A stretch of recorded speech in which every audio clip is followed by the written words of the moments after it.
So Chris, you remember being up with me on La Plata, the very first peak on June 23rd, 2011, roughly 95 days ago. I just finished the project the other day. You were able to accompany me on about 20 of these peaks. And my main question for you is that I wanted to know, 94 days have passed, and what's the most memorable moment for you that has stuck out? My moments were different than your moments a lot of the time, because while you were out there on most of these, I was back in the comfort of my own home, but I was on radar patrol. I was babysitting the radar, watching where these storms were going, where they were moving, to see whether or not they were heading to where you were at. I didn't want you to be in the line of any of the nastiest storms. So that was some of the challenge. Those were the challenges for me. We're keeping an eye on radar and just hoping and praying that where the storm set up for the day wasn't where you were at. As far as being on the mountain in some of the challenges, Capitol was a challenge because we got blown off that one the first time because of storms. Little Bear was a challenge because we got caught in a storm. We had to wait it out. And then on both of those peaks, actually, I mean, you had to go as fast as we could to make the sunset, because that's one of the rules. We had to just go as fast as we could with all this gear to make the summit sunset.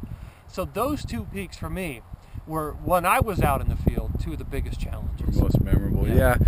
And it's kind of surreal for me to think about it from the other side too, is I'm up there getting either drilled by a storm, getting hailed on, getting crushed by something, and you're sitting at a computer or on your phone with the comforts of our society around you, or maybe even on your couch with the warmth of a blanket, and to sit there and imagine what I could have been going through. And now I kind of, as you mentioned that, think about how crazy that must have been for you, sitting there with the comforts of everything at home. It is crazy, and the real magic, part of the magic in this project, is that not just any meteorologist could have assisted you.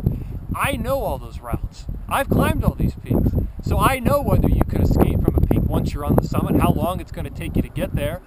And I know if that storm is coming over the North Ridge, whether you're going to see it or not, or whether you're going to see it until it's too late.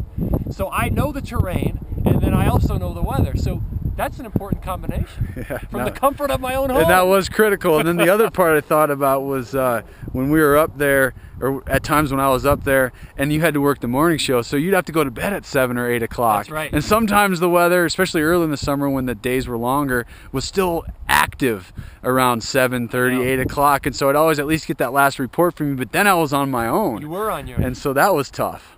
That was my biggest worry from the start of this project, was going to sleep, leaving you there, and then having a storm sneak in while you slept.